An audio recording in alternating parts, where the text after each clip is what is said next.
안녕하십니까.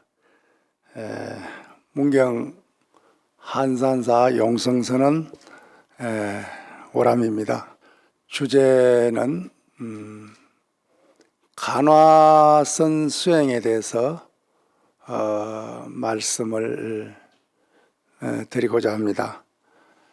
마침 제가 10년 전에 이 저술한 이 친절한 간화선이라는 책이 출판이 돼 가지고 이 친절한 간화선을 중심으로 말씀을 좀 드릴까 이렇게 생각을 합니다. 혹시 여러분들께서는 이 책을 한번 보신 적이 있는지 잘 모르겠습니다. 10년 전에 사실은 2006년도에 제가 지리산 벽송사에서 간화정로라는 책을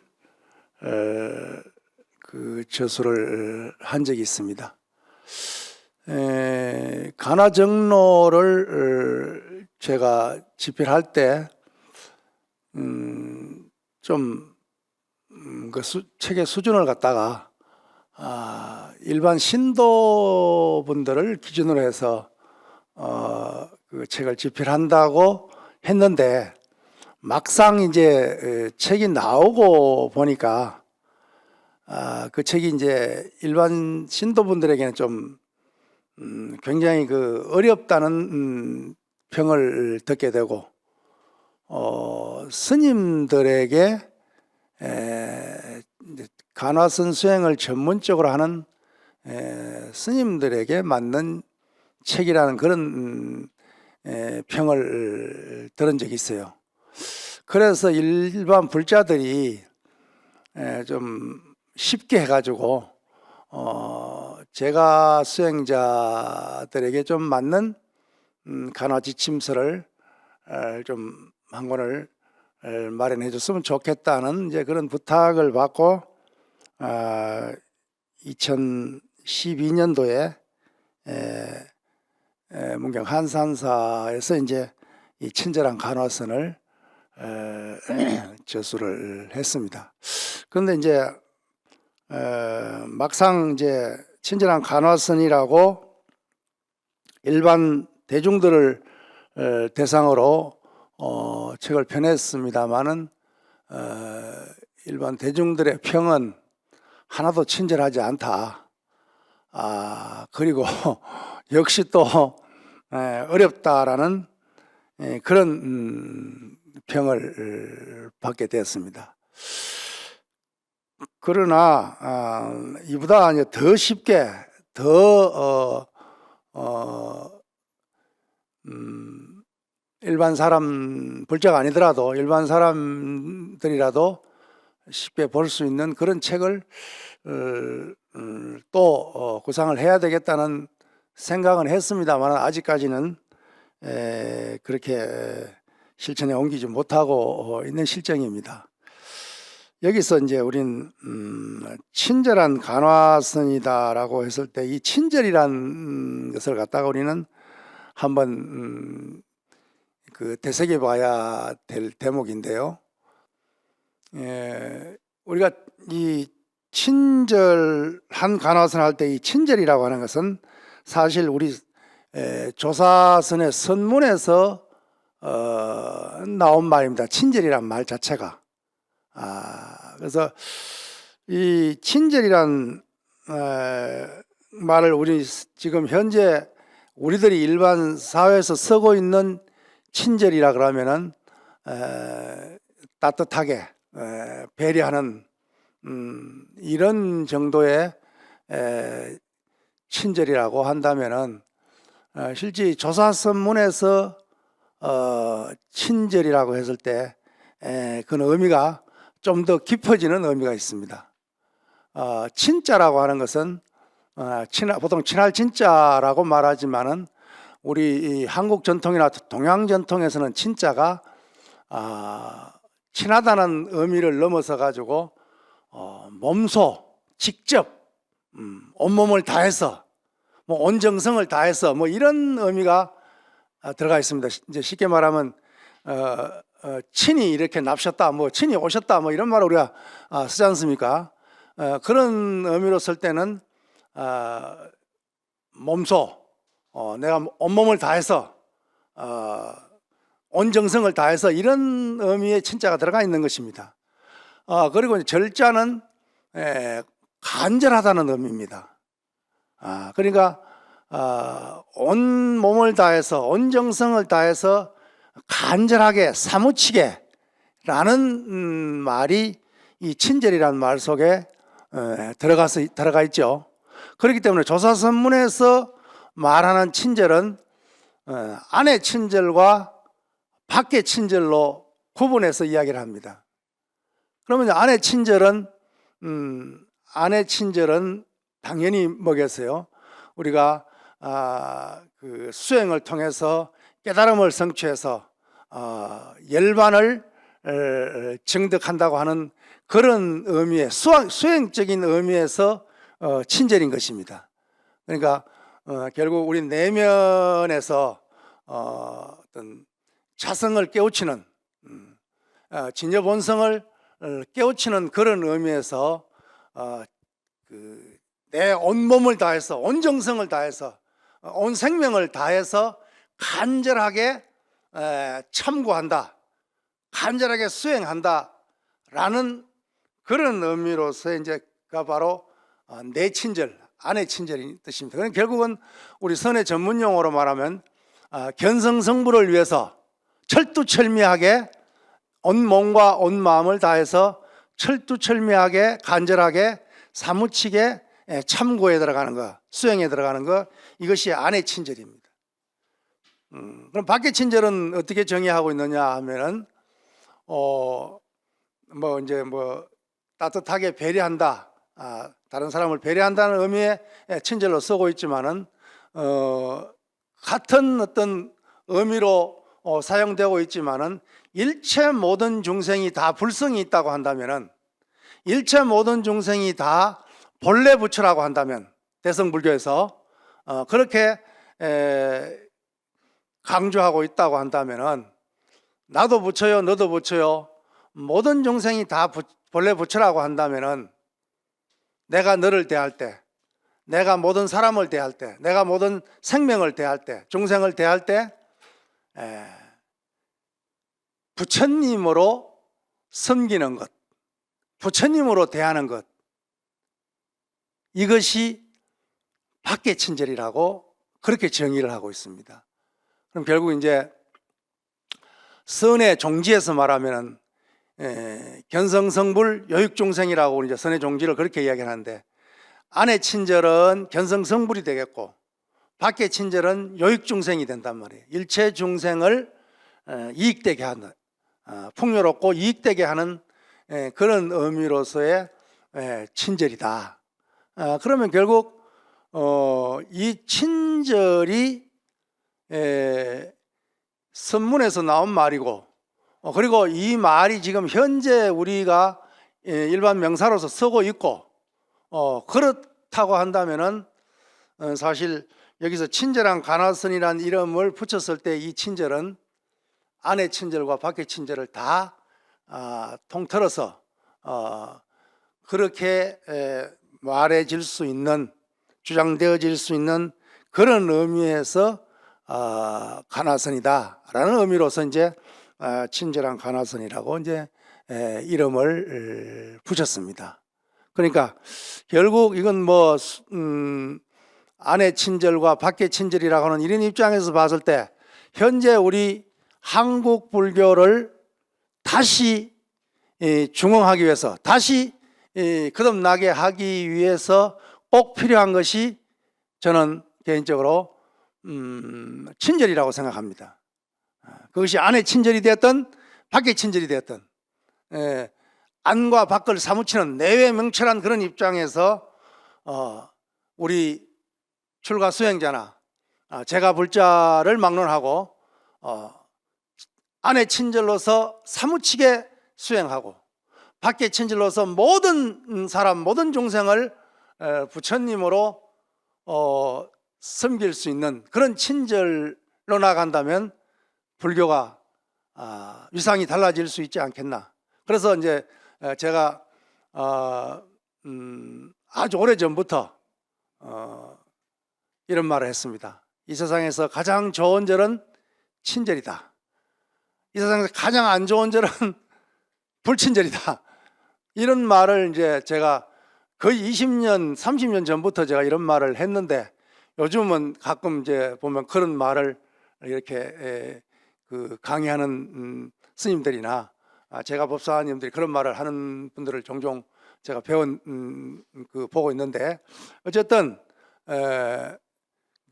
절이라는 의미를 붙여가지고 제일 좋은 절, 뭐 친절 이렇게 말을 하고 있습니다만은 이 친절이란 말은 정말 우리 선문에서 비롯된 아주 아름다운 말인과 동시에 심오한 말이다. 그리고 오늘날 같은 인간성이 상실되어가는 이런 시대에 정말 우리는 친절해야 된다.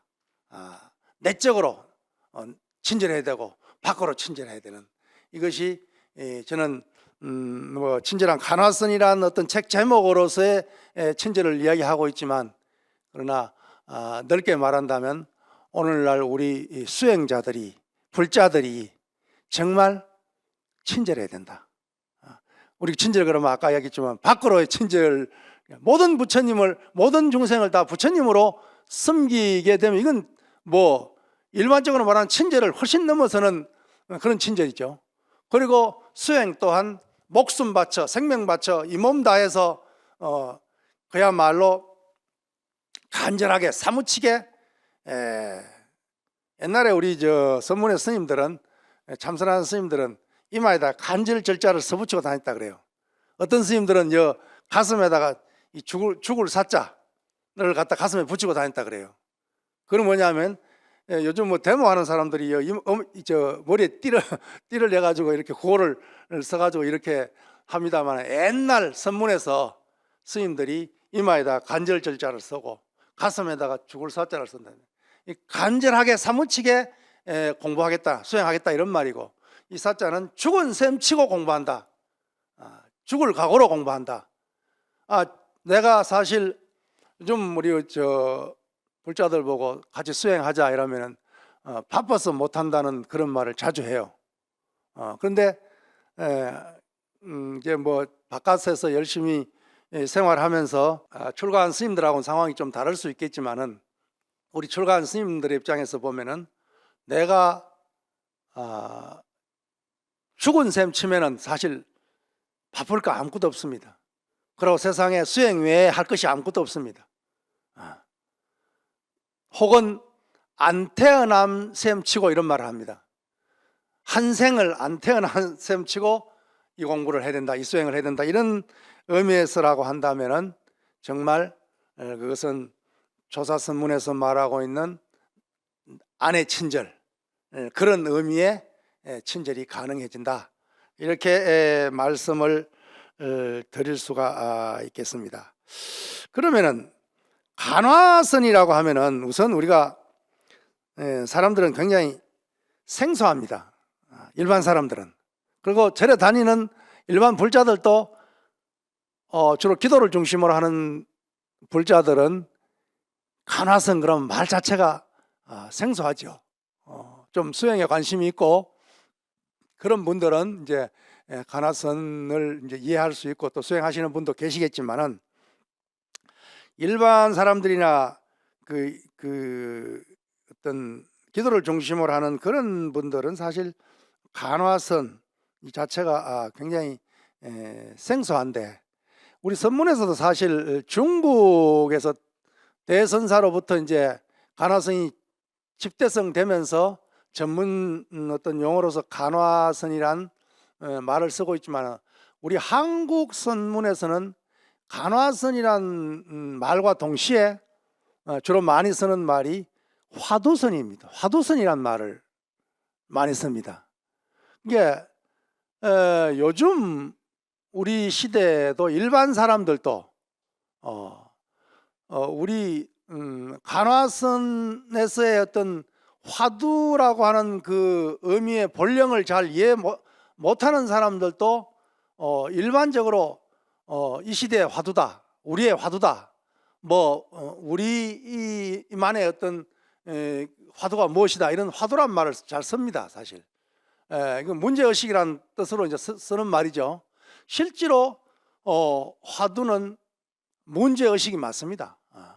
그래서 선문답을 통해서 주어진 어떤 공안을 가지고 그 공안을 문제시함으로부터 이제 의심이 돈발이 돼 가지고 거기서 이제 간화가 이루어지기 때문에, 그 간화라고 했을 때 그 간자는 볼간자를 씁니다. 화두를 본다는 의미인데, 사실 화두를 본다는 그 의미의 간자지만 그 간자는 참고한다는 뜻입니다. 일심으로 일념으로 궁구해서 뚫고 들어간다는 의미로 참구라는 말을 쓰죠. 참구한다는 그런 의미로서 볼간자를 쓰고 있다는 것을 이해해야 되고, 그리고 이 화자는 화두를 의미합니다. 우리가 화두라고 했을 때 이 화두의 정의를 어떻게 할 것인가에 대해서는 일반적인 학술적인 어떤 의미로서의 화두의 정의는 부처님이나 조사 스님들께서 선문답을 통해서 어떤 공안을 제시했을 때 그 문장 전체를 갖다가 한 문장 전체를 갖다가 어떤 문제를 제시했을 때 그 문장 전체를 갖다가 우리는 공안이라고 말을 합니다. 예를 들어서 조주 묻자 공안을 이야기할 때 어떤 사람이 조주 스님에 와서 물었다. 조주 스님에게 묻기를 개에게도 불성이 있습니까? 라고 했을 때 조주 스님께서 처음에는 있다고 말을 하고 다음에 또 물었을 때 없다라고 무라고 대답하는 그 긴 문장이 나옵니다.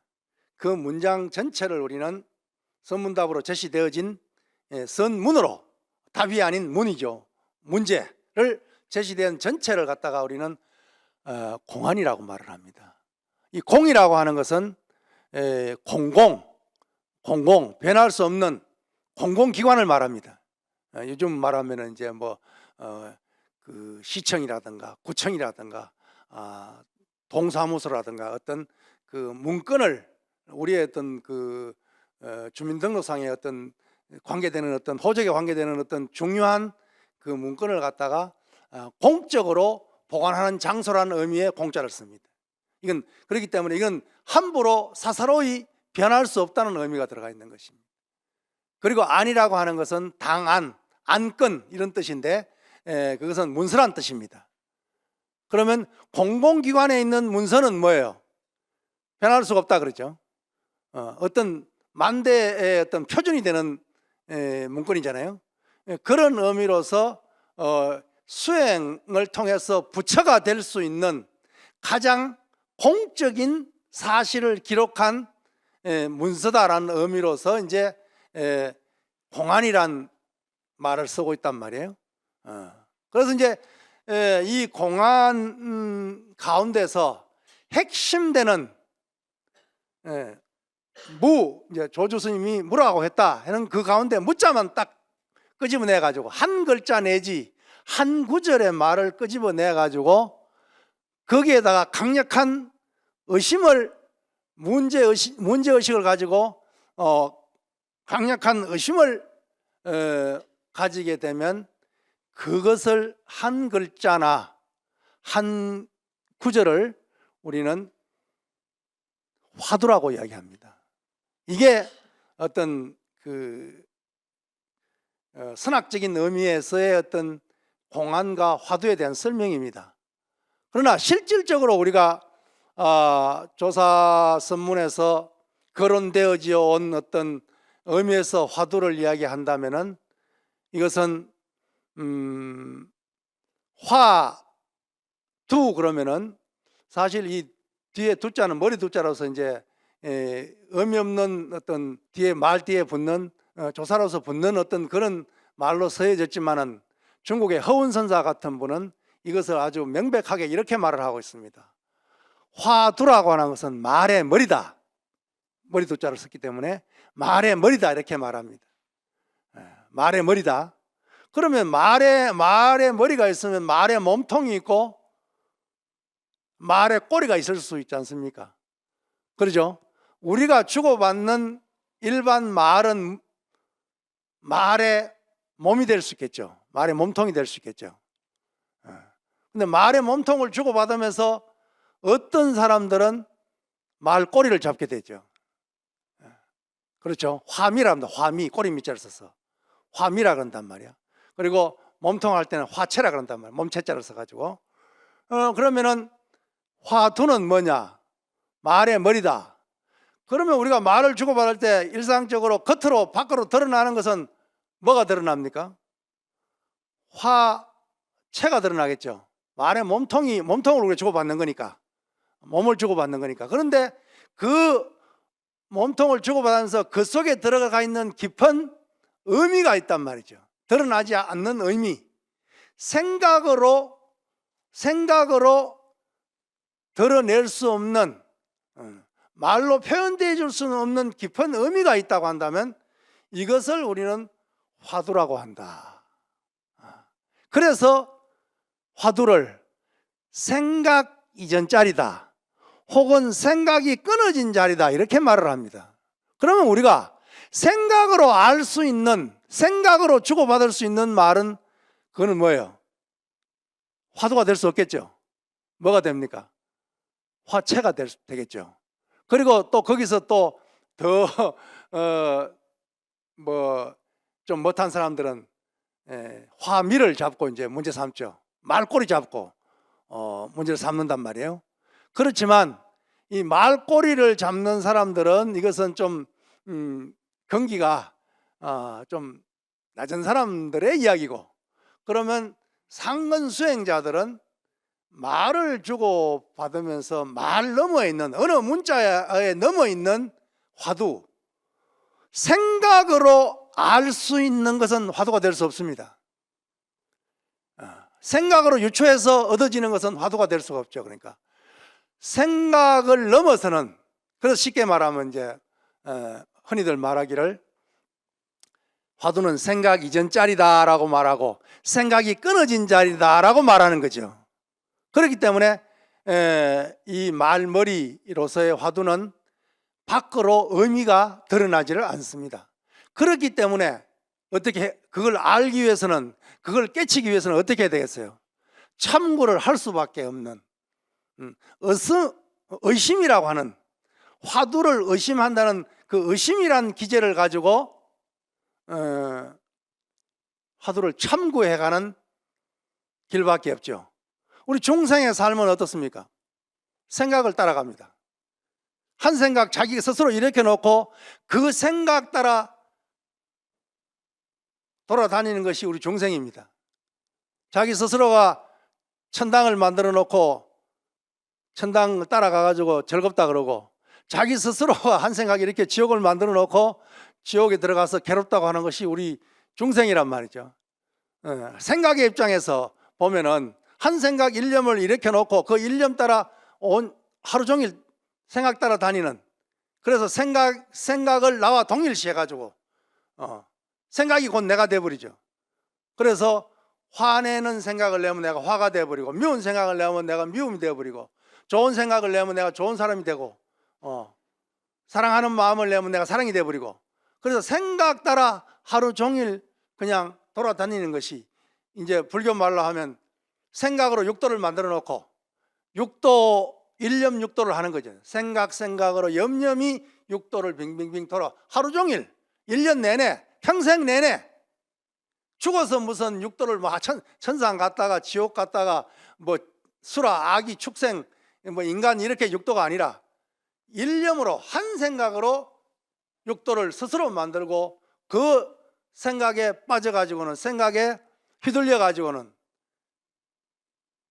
일념으로서 육도를 윤회하는 것이 우리 중생의 모습이다. 보통 이렇게 이야기를 합니다. 그러면 아까 화두를 이야기할 때 뭐라 했습니까? 생각으로 미치지 못하는 곳이 화두라 그랬단 말이에요. 그럼 화두를 창고하는 사람은 어떻게 해야 되겠습니까? 결국 화두를 통해서, 화두의심을 통해서 생각이 끊어지는 자리, 생각이 올 수도 없는 자리로 들어가야 된다, 그 말이죠. 생각 이전 자리로 돌아가야 된다는 그런 의미입니다. 물론 이것은 불교의 모든 수행이 다 마찬가지입니다.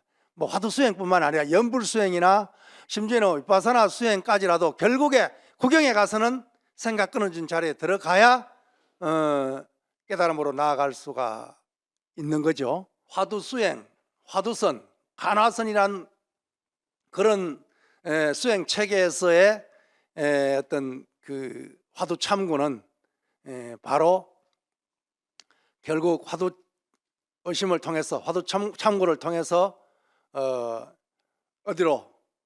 생각 이전 자리, 생각이 끊어진 자리. 그러니까 우리의 이 생각은 내가 아무리 바른 생각을 하려고 하더라도 아뢰아식 자체가 오염되어 있는 상태이기 때문에 내가 아무리 바른 말을, 옳은 말을 한다 하더라도 이것이 깨달음의 분상에서 봐버리면 결국 번뇌 망념일 수밖에 없다고 보는 거죠. 그렇기 때문에 결국 이제 우리가 부처님이나 부처님의 경전이나 조사어록을 보면은 우리의 이 삶을 갖다가 중생의 삶을 반야신경에서만 보더라도 전도몽상이란 말이 나온다, 그죠? 전도란 말은 거꾸로 매달렸단 말이지 않습니까? 그리고 몽상이란 것은 꿈속의 일이란 말이죠. 그리고 어떤 대승 경전이 되었든 간에 경전 속에서는 우리의 중생의 이 삶을 갖다가 꿈으로 보고 있습니다. 꿈. 우리가 지금 경전식으로 이야기를 하면, 조사어록식으로 얘기하면 지금 우리는 지금 살아서 생시에 BBS에 와서 지금 오람이란 사람은 지금 말을 하고 있고, 여러분들은 지금 이 말을 들으면서 적고 있다. 나는 오늘 분명하게 깨어서 이렇게 하고 이런 행위를 하고 있다 이러지만은 부처님 경전이나 조사어록에서 보면 중생의 살림살이는 꿈속의 일이다라고, 지금 꿈속에 지금 우리가 여기 와가지고 BBS 와서 지금 강의를 듣고 있다, 이렇게 정의를 내릴 수 있단 말이야. 그러면 왜 이 꿈인데 우리는 꿈인 줄 모르느냐? 여러분들 보고 지금 꿈이라 그러면 선생님 이것이 혹시 꿈입니까? 말할 수도 있잖아요, 그죠? 그런데 그러면 조사어록이나 경전에서 말하기를, 왜 꿈인데 그러면 꿈인 줄 모르느냐? 꿈속에 있기 때문에. 꿈인 줄 알 수 있으려고 한다면 꿈 밖으로 나와야 됩니다. 꿈을 깨야 됩니다. 꿈을 깨야 꿈이었구나 라고 알 수 있듯이 꿈속에 있는 사람은 꿈인 줄 모릅니다. 그래서 부처님이나 조사 스님들은 수행을 통해서 깨달음을 얻어서 생사해탈해서 열반을 성취하는 걸 가지고 꿈 깨라 라고 일러주고 있는 것입니다. 그러면 꿈속에서 우리가 아무리 착한 일을 하고 아무리 악한 일을 했다 하더라도 꿈속에서는 분명히 그 천당과 지옥이 있을 수 있지만, 그렇지 않습니까? 착한 일을 하면 상을 받고 악한 일을 하면 벌을 받죠. 그 꿈속의 일입니다. 지금 우리 현재 지금 꿈을 꾸고 있는 우리들의 일입니다. 현실이 그렇습니다. 그러나 꿈을 깨고 보니 황벽선사의 전신법요의 말만 우리가 찬찬히 들여다보더라도 그 속에 분명히 황벽 스님은 말하고 있습니다. 깨닫고 보면은 깨닫기 전에 모든 일이 꿈속의 일이었다, 몽중사였다라고 분명하게 이야기를 하고 있단 말이야. 그러니까 우리가 잠에 비교하면 잠자면서 꿈 꾸고 있을 때는 꿈인 줄 모른단 말이죠. 그러나 꿈을 깨고 나면 뭐예요? 아, 꿈이었구나, 이렇게 말할 수 있는 것처럼 결국은 모든 수행은 꿈속에서 헤매고 있는 중생들에게 꿈을 깨게 하는 그러한 방법론에 입각해 있다라고 말할 수 있죠. 그래서 가장 간화선인에서 역대 조사들이 말하기를 꿈을 깨는데 가장 좋은 방법이 화두를 참고하는, 화두를 의심해 들어가는 간화선이다, 화두선이다라고 분명 말하고 있습니다. 그런데 사실 이것을 갖다 좀 객관화해서 우리가 이해할 필요가 있겠죠. 간화선으로서 깨달음을 얻으신 조사 스님들은 간화선이 가장 경절이고 가장 최상승이라고 말을 할 수 있겠죠. 그러나 연불을 통해 가지고 연불선을 통해 가지고 깨달음을 얻은 분들은 또 뭐예요? 거기에 대한 저술이라든가 주장이라든가 사상이라든가 이런 것들이 전부 뭐예요? 화두적인 의미가 아니라 연불 선적인 것이 가장 중요하게 서려져 있단 말이죠. 그리고 뭐 흔히들 우리가 보더라도 남방에서 사티 수행을 통해서 비파사나 수행이나 사마타 수행을 하는 분들이 화두란 말을 언급을 하고 있지 않단 말이에요. 당장 뭐 서가모니 부처님만 하더라도 경전에 뭐 화두란 의미의 말은 들어가 있지 않죠. 물론 폭넓게 이해한다면 서가모니 부처님께서 사문유관 네 문으로 나가서 정말 출가를 결심하게 된 어떤 그 동기적인 면에서 본다고 한다면 이건 분명히 어떤 그 화두적인 요소가 포함되어 있죠. 그러나 부처님이 우리에게 남기신 수행법은 뭐 흔히들 말하기를 그 초기 불교적인 그런 남방 전통의 수행법이 될 수가 있겠죠. 그래서 혹 어떤 사람들은 간화선은 중국에서 아주 송나라 때 늦게 집대성된 수행 방법이기 때문에 부처님이 제시한 수행법이 아니기 때문에 이건 정통이 아니다라고 말하는 사람까지도 있습니다. 그러나 그런 의미로 우리가 이야기해 버린다고 한다면 다시 우리는 대승비불설에 대한 논쟁을 또 해야 되는 것입니다. 우리가 불교라고 한다면 서가모니 부처님의 원엄, 말씀하신 설법하신 그 원엄만이 불교다고 말해버린다고 한다면 참 우리는 다분해져 버립니다. 왜 그렇습니까? 인도의 전통은 부처님이 글로 남기신 분은 아니잖아요. 그렇잖아요. 인도의 전통은 암송입니다. 그죠? 암송을 통해서 부처님이 열반에 드신 뒤에 그 제자들에 의해서 제1결집이 이루어졌고 제1결집조차도 뭐요? 암송에 의한 결집이란 말이죠. 이것이 나중에 어떤 문자화 되는 것은 훗날 아주 훗날에 가서야 문자화 되고 있기 때문에 부처님의 원엄이다라고 정의를 한다고 한다면 우리는 굉장히 어려워져 버립니다. 어디까지가 부처님의 원엄인가? 그러되고 그럼 대성불교가 부처님 멸후 열반에 드신 후 몇백 년 후에 대성불교의 논사들이 나와서 경전을 찬집했기 때문에 그것은 부처님의 친설이 아니지 않느냐라고 말해버리면은 대성비불설이란 그게 또 논쟁에 휘말려 들어버리죠. 그리고 중국에서 발생한 목조선이다. 혹은 뭐 연불선이다, 간화선이다라는 것은 이것은 부처님의 chân 선이 아니다라고 말해버린다면 이 또한 이제 굉장히 어려워져 버립니다. 그래서 우리가 공히 생각할 수 있는 것은 부처님과 역대 깨달은 조사들이 설하신 연기 중도에 위배되지 않는 모든 가르침은 다 불교다. 그렇다고 한다면은 깨달은 조사 스님들이 그 집대성한 묵조선이라든가 혹은 간화선이라든가 초기 불교에 국집되어 있는 분들의 주장처럼 정통이 아니다라고 말을 할 수도 있겠죠.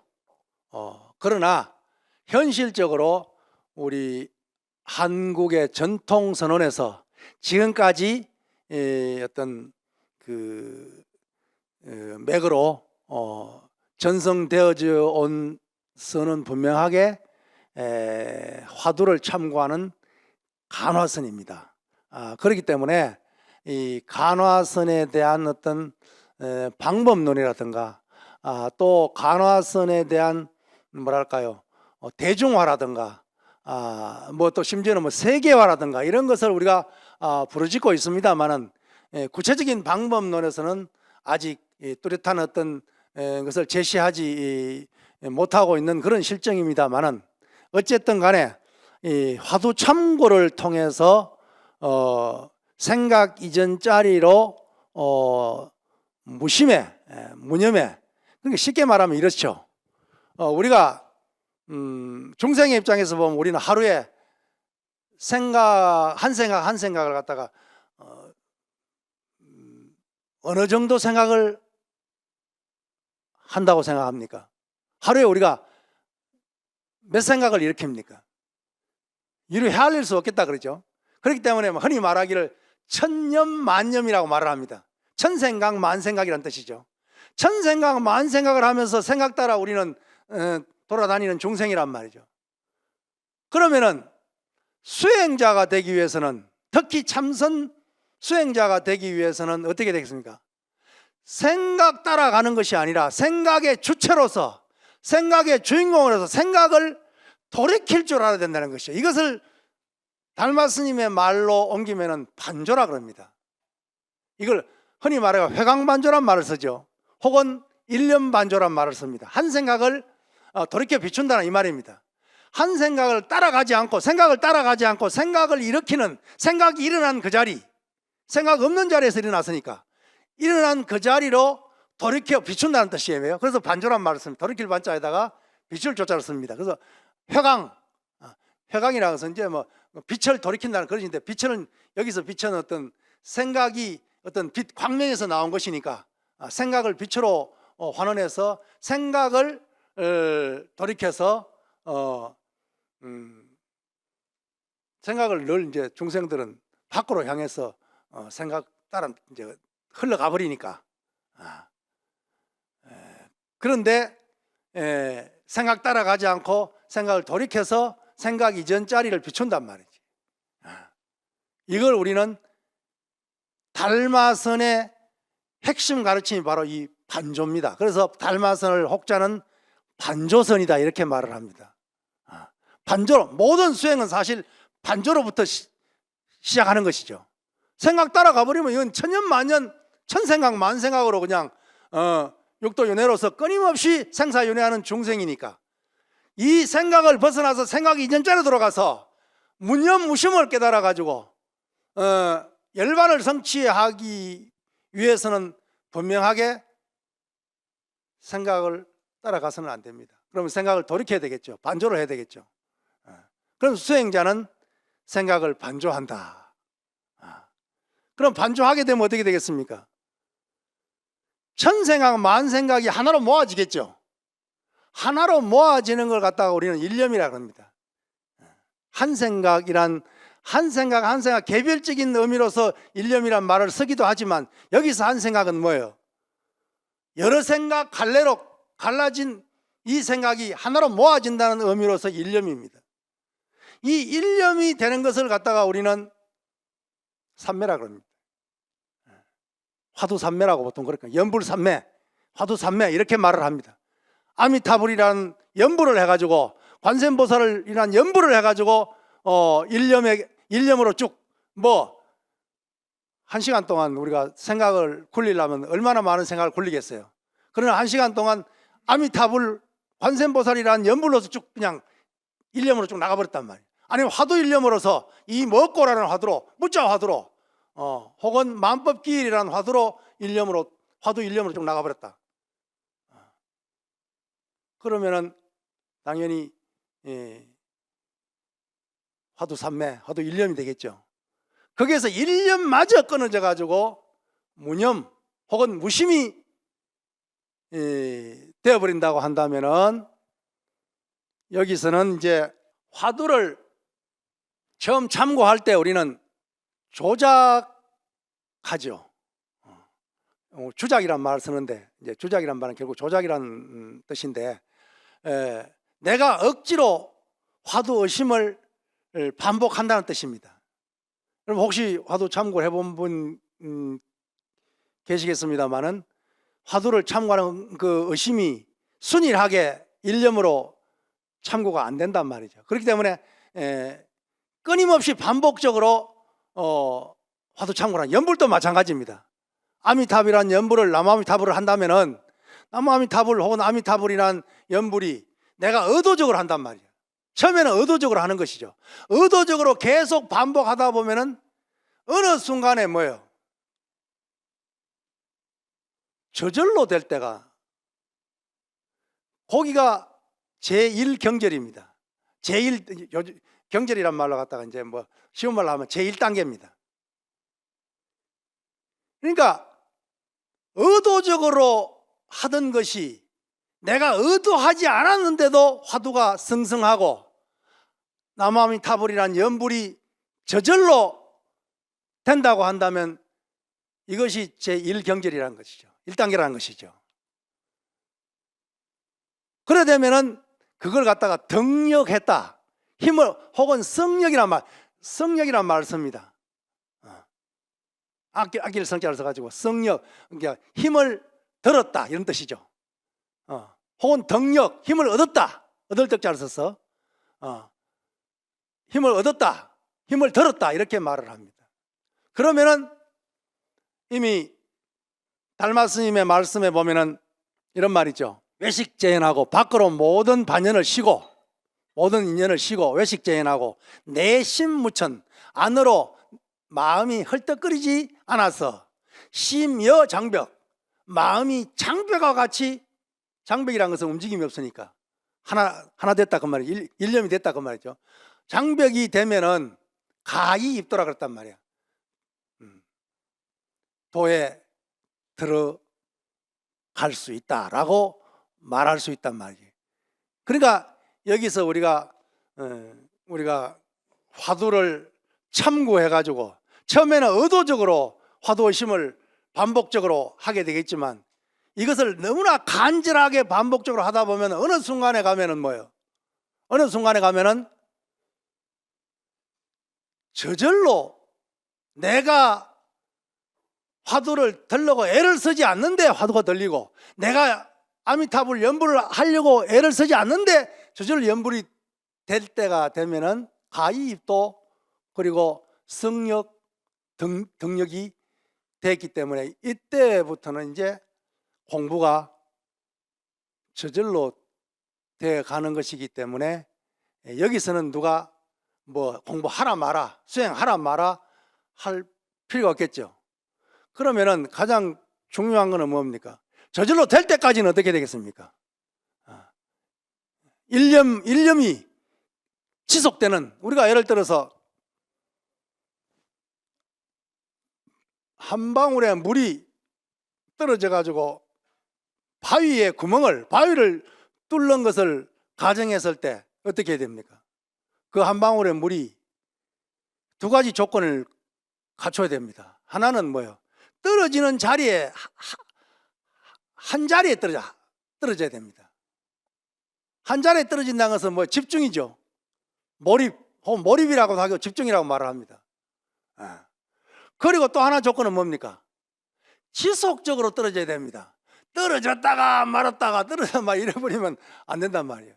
그러니까 집중과 지속이 계속된다면 한 방울의 물이 바위를 뚫을 수 있는 것처럼 우리의 이 생각이란 것도 결국은 뭐예요? 강력한 힘이 있는 거죠, 사실. 그것을 하나에 몰입하고 하나에 집중해가지고 화두에 집중한단 말이죠. 연불에 집중한다, 주력에 집중한단 말이에요. 화두 수행하는 사람은 화두 수행이 최상승이라 그러지만 뭐 연불을 하는 분들도 연불이 또 최상승이 될 수 있고 그렇잖아요. 또 어떤 사람은 주력하는 사람은 주력이 최상승. 저는 그래서 화두를 가지고 참고해서 수행하는 사람이지만 그러나 어디 가가지고 뭐 화두가 최상승이라는 이런 말은 잘 안 합니다.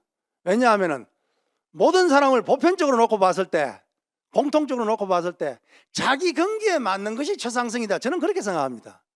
아무리 고준한 수행법이라도 자기인데 맞지 않으면은 그거는 최상승이 될 수 없는 거죠.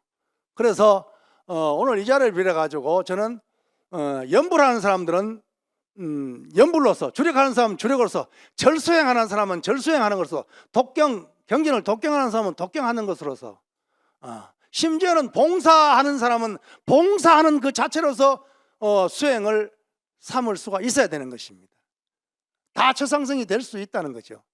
어떻게 하든지 간에 그것이 인위적으로, 의도적으로, 조작적으로 처음에는 뭐 잘 안 되니까 그렇게 수천만 년 되풀이되어 온 이 업식을 갖다가 바꾸려면은 반복을 안 할 수가 없겠죠. 결국 초기 수행은 반복입니다. 반복할 수밖에 없습니다. 보통 수행하는 사람, 스님 화두가 잘 안 됩니다. 뭐 연불이 잘 안 됩니다. 이런 사람들이 수도 없이 말합니다. 그것은 결국 안 되는 것이 공부입니다. 엄격히 말하면 벌써 잘 되면 그건 공부라 할 것이 없습니다. 힘을 얻어버렸는데 그렇잖아요. 공부가 안 된다 할 때 그때 공부가 잘 되고 있다는 사실을 안다면 중요한 건 뭐예요?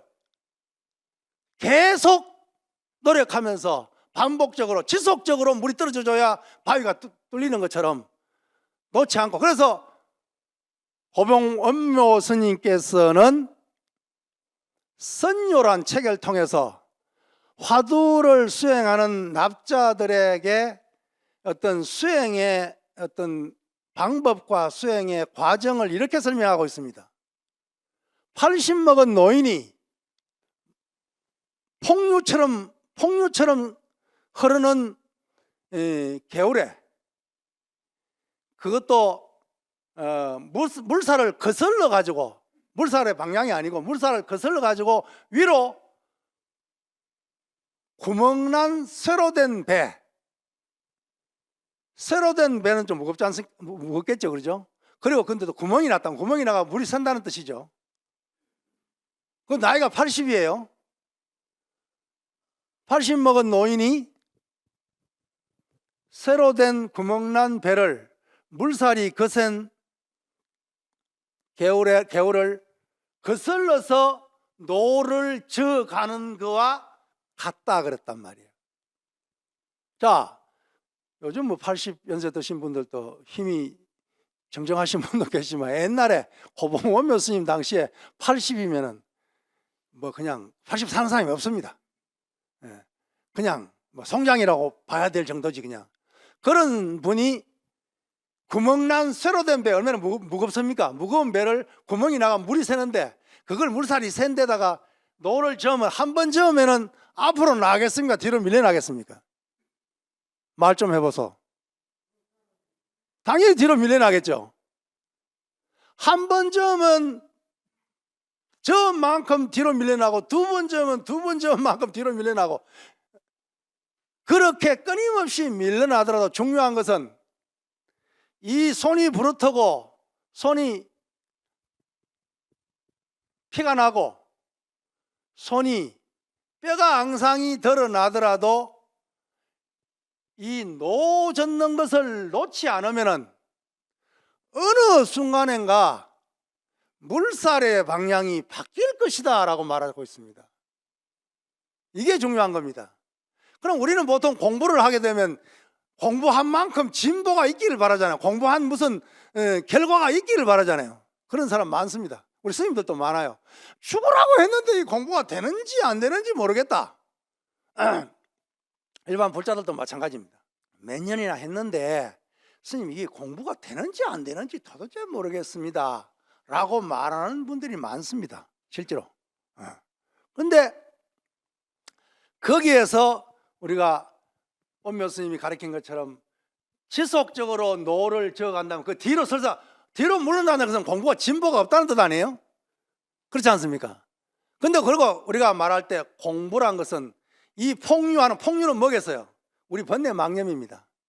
번뇌망념이 폭포처럼 그냥 솟아나는 그런 가운데 화두라는 그 노를 가지고 혼연불이란 그 노를 끊임없이 저어나가는데 한 번 저으면 뒤로 미끄러지고 두 번 저으면 두 번 저은 만큼 미끄러져 가지고 뒤로 계속 밀려나더라도 손발이 터가지고 이 몸이 가루가 되는 한이 있더라도 그 노를 놓지 않고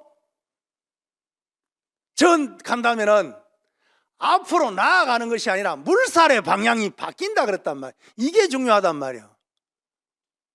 물살의 방향이 바뀌어버리면 노를 안 저어도 바다까지 갈 수 있는 거 아니에요. 그렇지 않습니까? 아까 덕력이라는 말, 성력이라는 말과 같이 연동되는 말이에요. 그렇죠? 그러면은 중요한 것은 물살이 방향이 바뀔 때까지는 할 수밖에 없는 거 아니에요.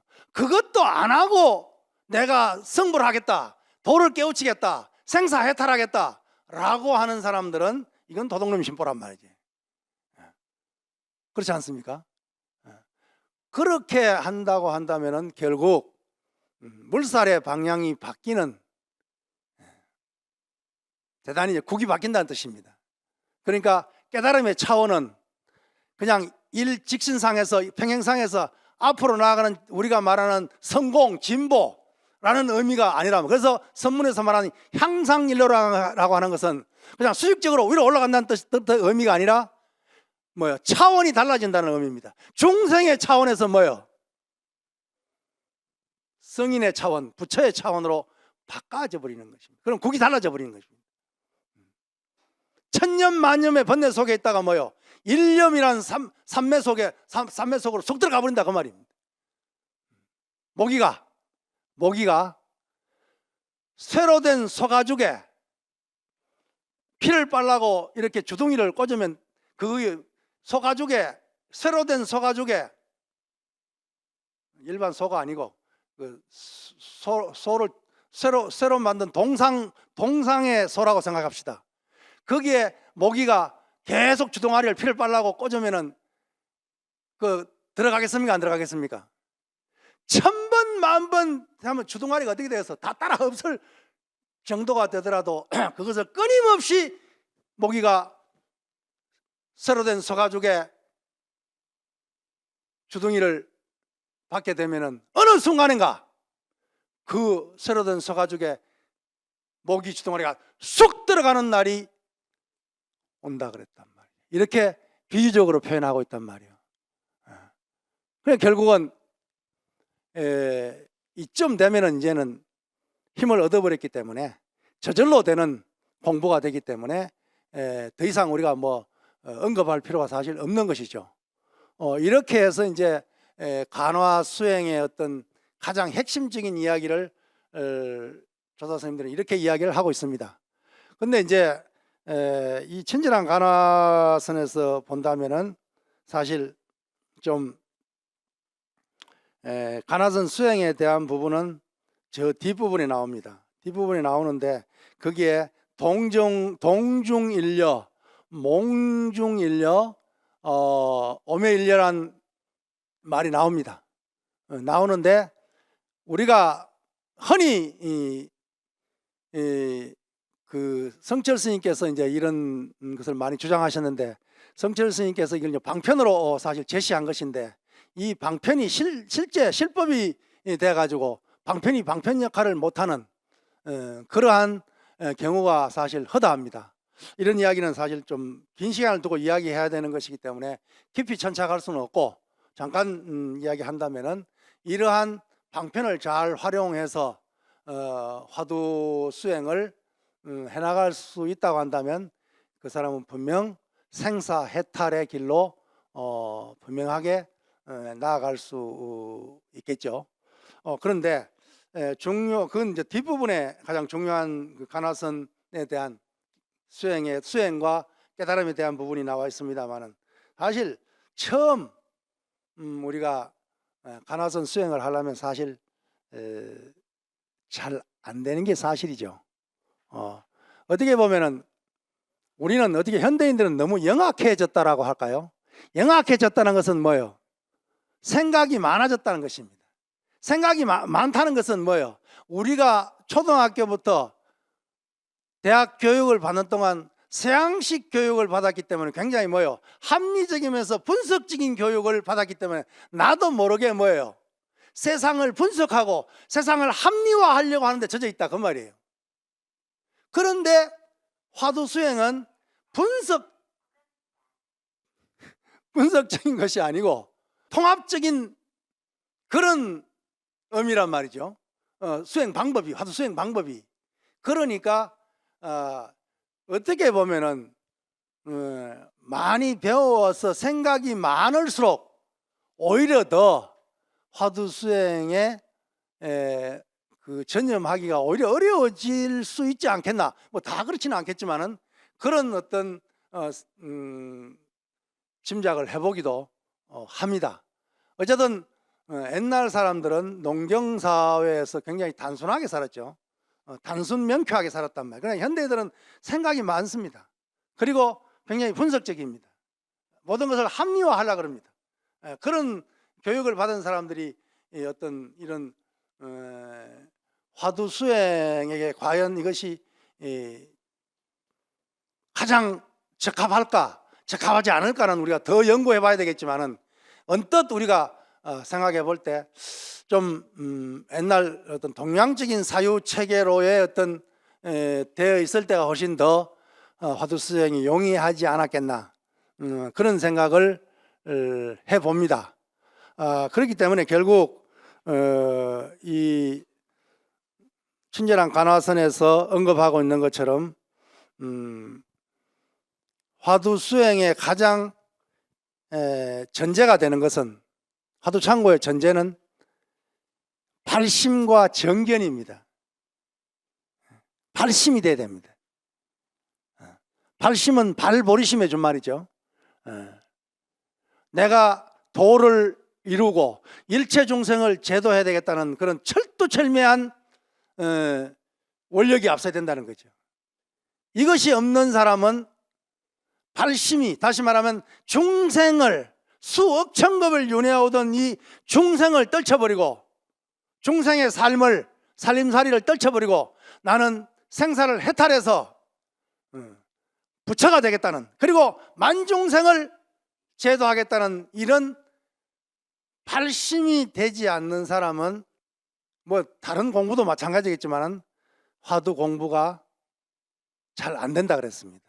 그래서 대스님이나 간화선의 종장이신 대스님이나 고봉 스님이나 박산 무의 스님이나 그 외에 많은 우리나라의 태고 스님이나 나홍 스님이나 혹은 뭐예요, 이 서산 스님이나 요 근래 와가지고 경어 만공 용성 뭐 이런 뭐 성철 스님까지도 마찬가지죠. 이런 간화의 대종장들이 화두 수행이 잘 되느냐 못 되느냐를 따지지 말고 발심이 됐느냐 안 됐느냐를 먼저 점검해라, 이렇게 말합니다. 근데 발심이 안 된 사람이 화두를 창고하려고 한 것은 풀이 많이 우거진 산에다가 씨앗을 뿌리내서 곡식을 거두려는 것과 똑같다, 이렇게 말합니다. 요즘 말로 하면은 아스팔트 위에 씨 뿌리는 것과 똑같다라고 비유할 수 있겠죠. 그러니까 간화 수행의 핵심은, 화두 수행의 핵심은, 그 전제가 되는 것이, 핵심 전제가 되는 것이 뭐냐? 바로 발심입니다. 발심이 되어야만이 이 공부가 순일하게 될 수 있다는 거죠. 해본 사람들은 아마 알 겁니다.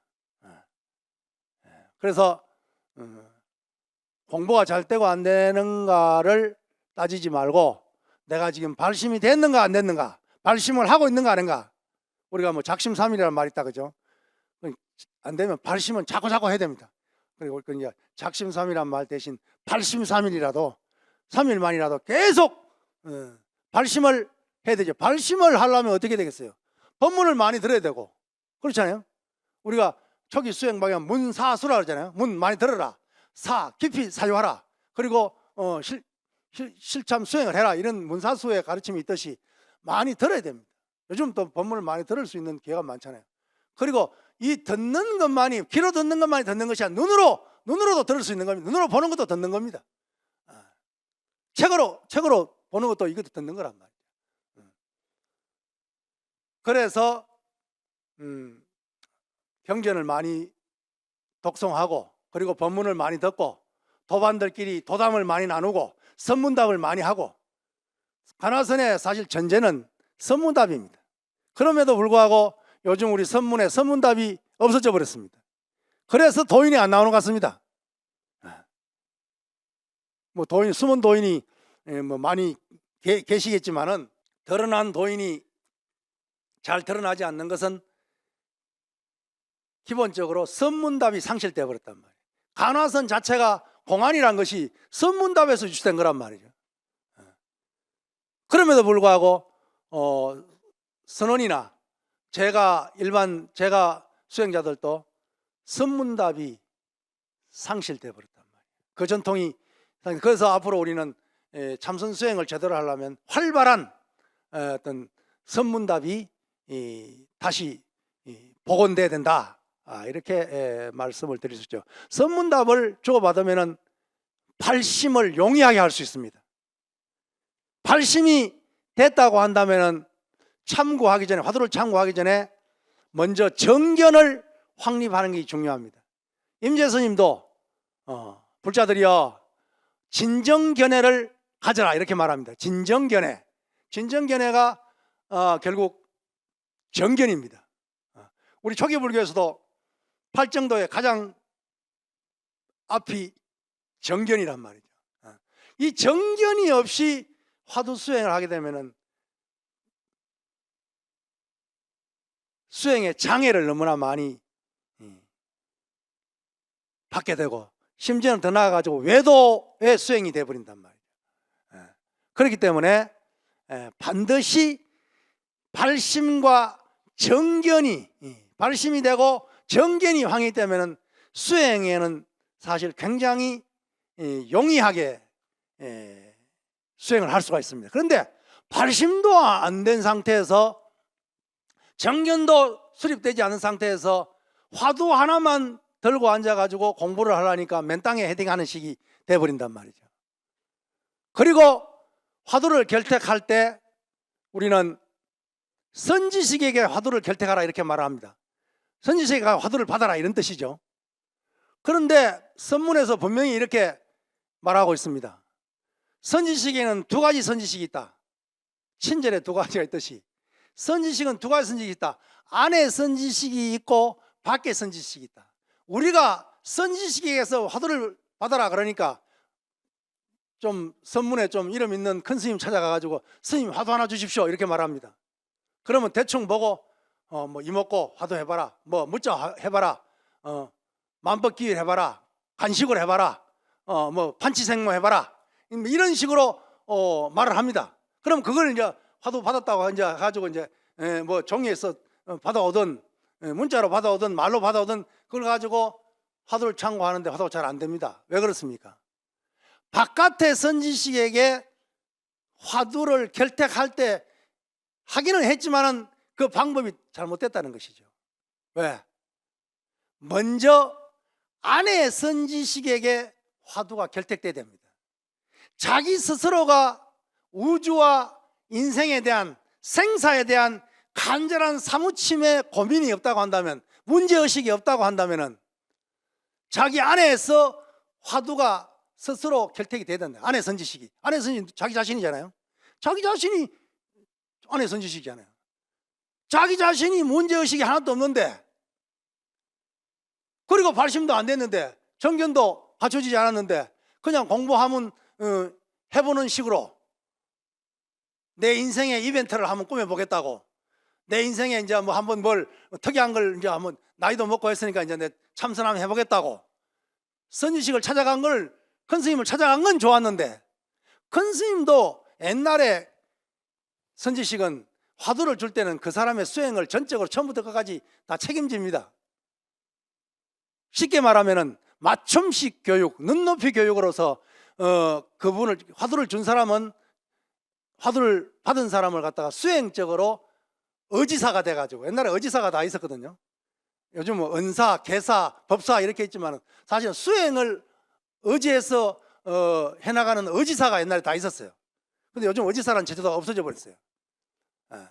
의지사가 돼가지고 그 사람을 깨우침으로 인도하는 그런 끊임없는 방편을 구사해 줬는데, 요즘 그냥 뭐 이목감 해봐라, 그걸 끝이라. 그냥 화두 하나 던져주는 걸로 끝이고, 받는 사람도 그냥 뭐 마음에 어떤 그 뭐랄까요, 깊은 어떤 아래아식에 그냥 깊이 심어가는 그런 과정이 없이 그냥 뭐 이목감 해보지 뭐 이런 식이란 말이지.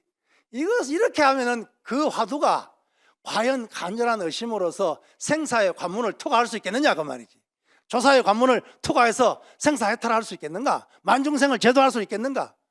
어렵습니다. 안 됩니다. 그래서 화두를 결택할 때 사실 발심을 하고 정견을 가진 뒤에 이제 화두를 결택하게 되면은 안에서 자기가 문제의식이 발로가 됩니다. 그러면 이것이 제대로 된 화두 결택인가 아닌가를 갖다가 밖에 선지식에 가가지고 점검을 받는 겁니다. 그러면 밖에 선지식이 올바로 일러주면은 하나의 공안, 하나의 화두가 결택되게 되면 간절한 창고가 가능하죠.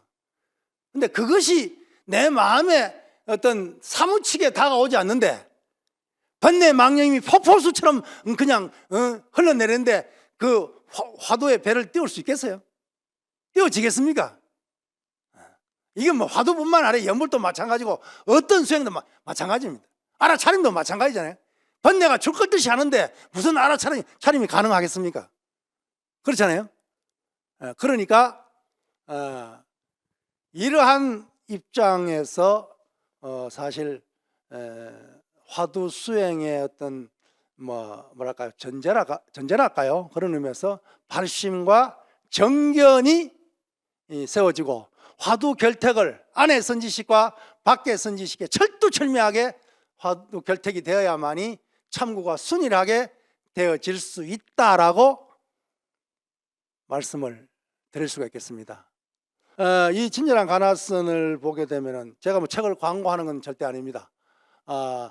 이 굉장히 그 초심자들에게 가나선을 어떻게 수행해야 되겠다는 어떤 뭐랄까요, 제 나름대로 간절한 사무침으로 이 책을 집필했기 때문에 혹 도움이 될 수 있지 않겠나 그런 기대를 해봅니다. 짧은 시간에 이 안의 내용을 다 언급할 수 없고 뭐 중요한 부분이랄까요, 화두창고의 어떤 요긴한 부분만 살짝 말씀을 드렸습니다.